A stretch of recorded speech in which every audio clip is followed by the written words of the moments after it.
En esta segunda parte de generalidades vamos a abordar el tema de potencia celular, entre los cuales se encuentra totipotencia, pluripotencia, multipotencia y unipotencia.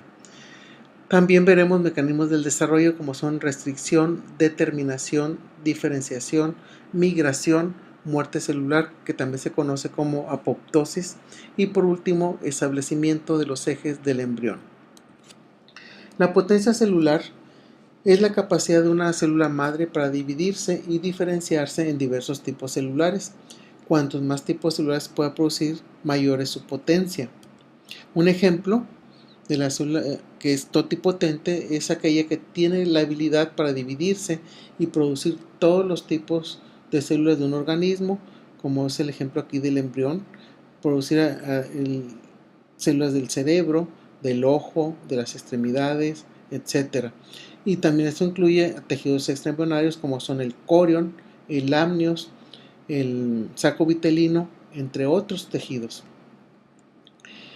El cigoto es la célula totipotente y esta resulta de la fusión del óvulo y el espermatozoide. La primera división del cigoto da origen a dos células que se conocen como blastómeras y estas son totipotentes. De hecho, estas se pueden separar y cada una formar a un individuo por completo, y ese es el origen de la formación de gemelos, uno de los caminos de formación de gemelos. Continuando con las divisiones celulares, en la segunda división se forman 4 células idénticas también, más pequeñas, pero se conocen también como blastómeras y son totipotentes. En la tercera división, hasta estas células blastómeras son las que se conserva la totipotencia. Teóricamente se sabe que las 8 blastómeras tienen esta capacidad. A partir de ese momento se presenta un proceso del desarrollo que se conoce como restricción. Como su nombre lo dice, este proceso restringe el genoma de las células para que pierdan esa capacidad totipotente y conservan la pluripotencia. Aquí estamos viendo otro estadio del desarrollo, que es etapa de blastocisto. Aquí ven células que corresponden al embrioblasto y van a formar el cuerpo de todo el embrión, y las de afuera se llaman trofoblasto, que forman parte de la placenta. Como ven, aquí las células ya no tienen esa capacidad totipotente. De ahí pasan a otros procesos hasta que forman a un individuo completo. Como ven en toda la imagen, todo lo que tiene que ir sucediendo desde el cigoto hasta que forma a ese individuo con todas sus estructuras. La pluripotencia hay que hablar un poco de ella, porque las células que conservan esa capacidad son las de las hojas germinativas, como son ectodermo, mesodermo y endodermo, y estas son capaces de formar diversos tejidos, pero siempre dentro de un mismo rango de tejido de alguno de estos tres. Aquí se ejemplifica en esta imagen, en el cual vemos un embrión que está gastrulando y se puede observar en azul al ectodermo. Su capacidad pluripotente también le permite formar epidermis, formar el tejido nervioso como cerebro, médula espinal. Además de la epidermis se forman los anexos de la piel, como son pelos, uñas, glándulas mamarias y otros tejidos también internos que derivan del ectodermo. Del mesodermo derivan todos los tejidos de sostén, como son la mayor parte de los huesos, con algunas excepciones como los huesos de la cara, la mayor parte de los músculos, las articulaciones, cartílagos, tejido conectivo. Y del endodermo se forma la mucosa de la mayor parte del tubo digestivo, excepto los extremos, que son la boca y el ano. Como ven, esas 3 capas germinativas son pluripotentes, pero no se pueden revertir normalmente. ¿Esto qué quiero decir? Que el ectodermo ya no se puede revertir para formar estructuras endodérmicas o viceversa. Estoy hablando de condiciones normales. Actualmente, a nivel experimental, se pueden hacer otros experimentos en lo que sí se revierte, pero estoy hablando de desarrollo normal. La multipotencia, aquí ya son células que perdieron la capacidad pluripotente. Son capaces de formar varios tipos celulares, pero dentro del mismo tejido, como es tejido nervioso, médula ósea, etc. Esto se ejemplifica aquí en esta imagen. Vemos como el embrión que está gastrulando y tomamos de ejemplo al ectodermo que forma al tubo neural. Esto va a ser cerebro y esto médula espinal. Si cortamos una parte de este tubo neural, hacemos un corte por aquí en un embrión humano, lo veríamos así. Esta cavidad es esta aquí, y esto es lo que se conoce como neuroepitelio. El neuroepitelio, por lo tanto, derivó del ectodermo, pero aquí ya está restringido, ya no puede formar todo lo que formaba el ectodermo, pero sí puede formar varios tipos de células. Por ejemplo, puede formar neuronas, astrocitos y oligodendrocitos, y como ven son diferentes células, pero todas son células nerviosas. Eso es multipotencia, y así hay otros ejemplos que se verán más adelante en otros temas de embriología. Hay otro término muy importante que es la determinación. La determinación se utiliza o sirve para los diferentes tipos de células, y esto implica que hay restricciones progresivas de sus potenciales, o sea, van perdiendo la potencia hasta que lleva a las células que sean unipotentes y se dediquen a formar un solo tipo de tejido y un solo tipo de célula. Esto las lleva a la diferenciación celular. Por ejemplo, una célula que va a formar al hepatocito, una vez que se determina el hepatocito, ya no puede formar otro tipo de células. El hepatocito es la célula del hígado. Otras células como los neumocitos, que son de los pulmones, también una vez que se determinan a ser neumocitos, ya no pueden revertirse y formar otro tipo de células. Eso es determinación. Las células que están determinadas pueden no parecer todavía a una célula diferenciada. Por ejemplo, vamos a ver el ejemplo anterior del sistema nervioso. Vemos al neuroepitelio, y cuando vemos histológicamente a otros aumentos, así se ven las células del neuroepitelio. Y aquí puede ver células, unas que van a ser neuronas, otras que van a ser oligodendrocitos o algún otro tipo celular nervioso. Pero aquí en este momento las células ya están determinadas a ser cualquiera de las tres que mencionamos anteriormente. No se diferencian unas de otras porque no han entrado a la etapa de diferenciación. ¿Qué es lo que sucede aquí? Vemos que los últimos momentos de restricción de las células las llevaron a ser determinadas a ser neuroblastos. Por ejemplo, este es un neuroblasto que va a ser una neurona. Ya está determinada a ser neurona, pero todavía no es porque no se ha diferenciado. Y entonces aquí terminó la restricción. ¿Qué es lo que tiene que suceder con este neuroblasto? Pues diferenciarse. Y entonces ya vemos a la neurona. Ya aquí terminó todo ese proceso que vimos desde la potencia hasta una diferenciación. La restricción fue la última etapa en la cual las células perdieron la potencia, y como les decía aquí, se formaron neuroblastos. Y lo mismo es para los oligodendroblastos, que van a ser después oligodendrocitos, y astroblastos, que van a ser astrocitos, como lo vimos en el ejemplo anterior. Aquí está el ejemplo de los astroblastos a los astrocitos. Hay otros procesos que son los procesos del desarrollo, que son indispensables para que se forme correctamente el embrión y todas sus estructuras u órganos. Y este proceso se conoce como inducción, uno de ellos, y es un mecanismo en el cual un tejido embrionario induce a otro para que se diferencie a un tipo de tejido correcto. Un ejemplo que viene desde hace muchos años, del siglo antepasado, finales del siglo antepasado, cuando se descubrió este proceso de inducción y se descubrió la formación del cristalino, que es un lente que está dentro del ojo. Y durante la cuarta semana, como se ve aquí en esta imagen, a los lados de la cabeza del embrión aparece un engrosamiento ectodérmico que se llama placoidal cristalino, y de ahí se va a formar ese lente. Para que se forme la placoidal cristalino, el ectodermo tiene que haber sido inducido. ¿Cómo va a ser esto? Vamos a imaginarnos que hacemos un corte a este nivel y lo vemos de frente, y el interior es esto que es el diencéfalo, es parte del sistema nervioso. Este engrosamiento que están viendo aquí está esquematizado en este lado. Eso se llama placoder cristalino. Aquí lo vemos en un corte. Para que esa se formara, ¿qué necesitó?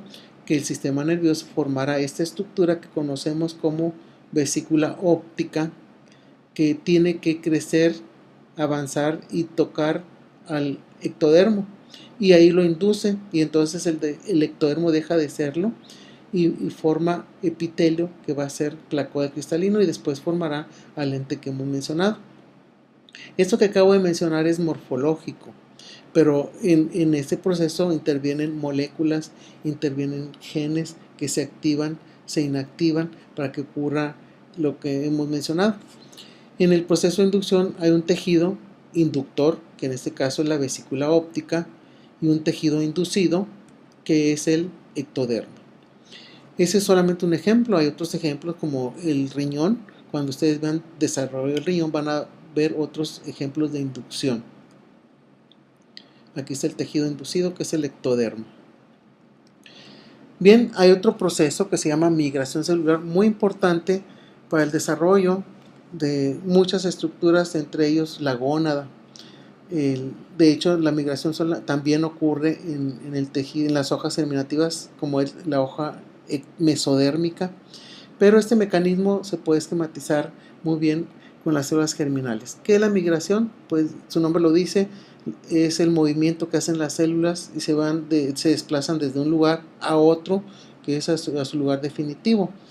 ¿Cómo migran estas células? ¿Cómo lo saben? Vamos a ver más adelante, durante las pláticas del desarrollo, que estas células están programadas, pero requieren fenómenos físicos, químicos o eléctricos para poder llegar a su lugar definitivo. Eso se verá más adelante.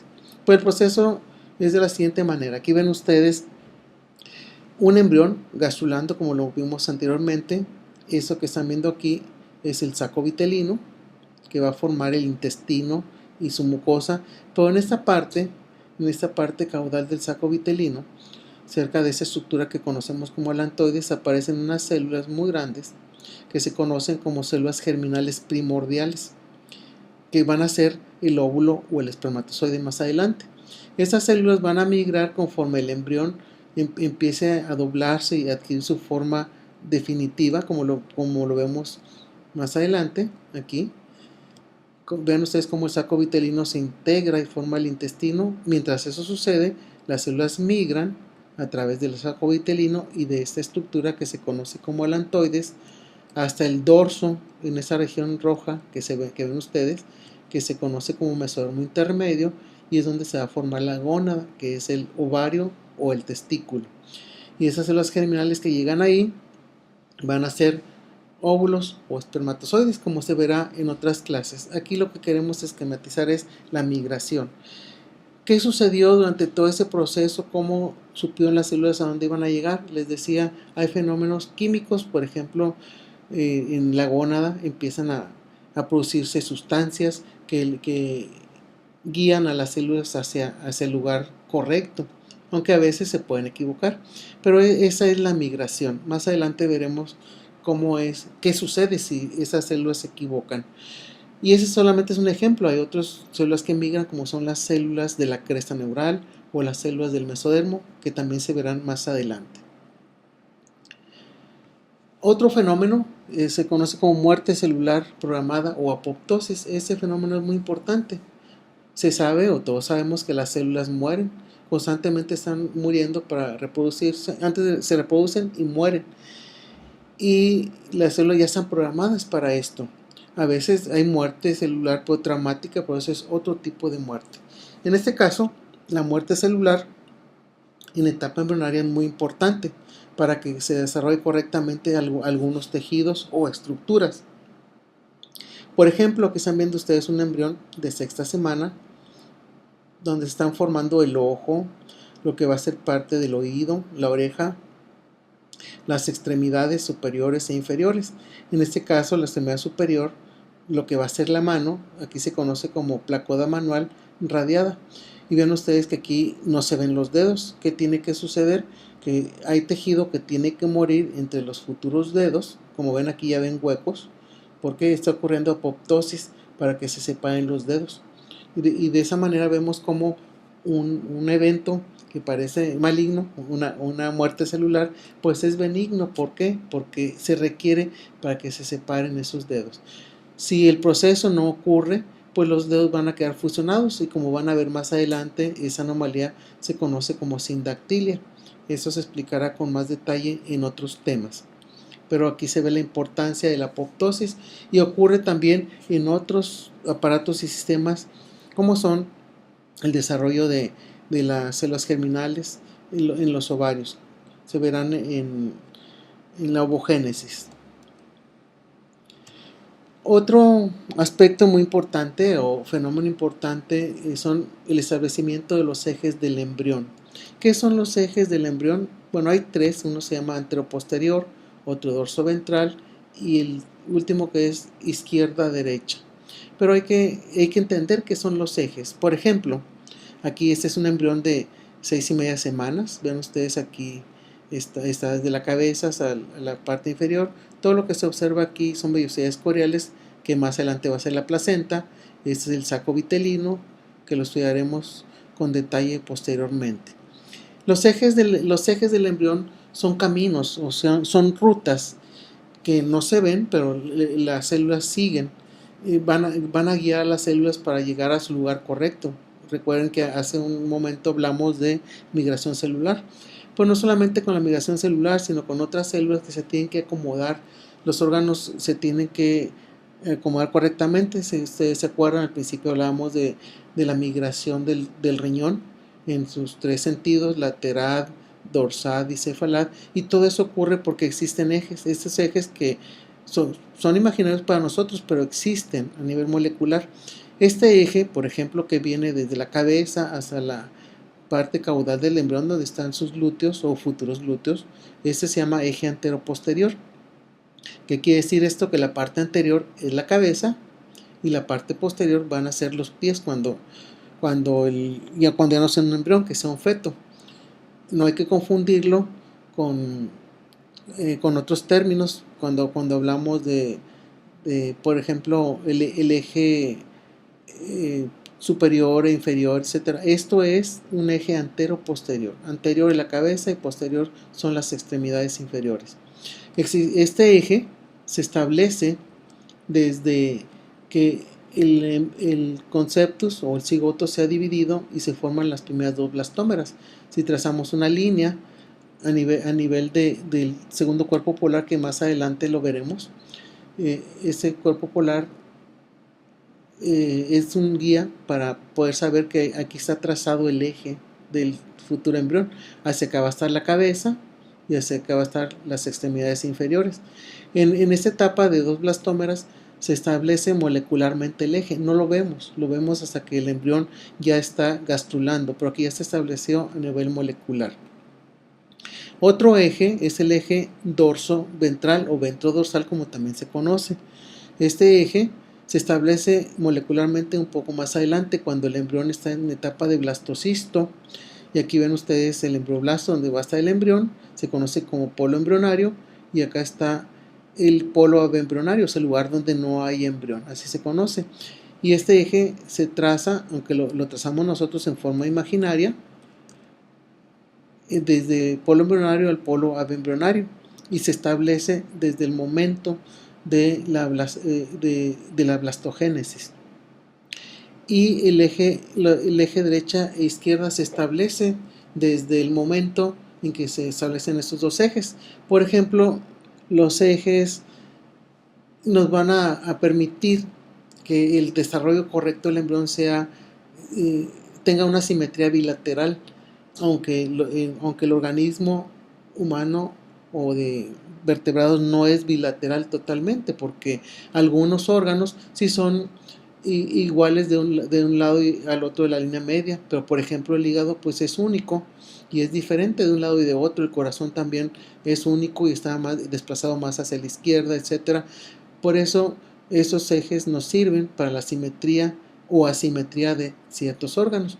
Por lo tanto, una vez que establecen el eje antero-posterior y ventrodorsal, pues ya como resultado también se establece los ejes derecha e izquierda. Como mencionamos anteriormente, estos ejes son muy importantes para las rutas que van a seguir las células y que los órganos se formen en el lugar correcto. Muy bien.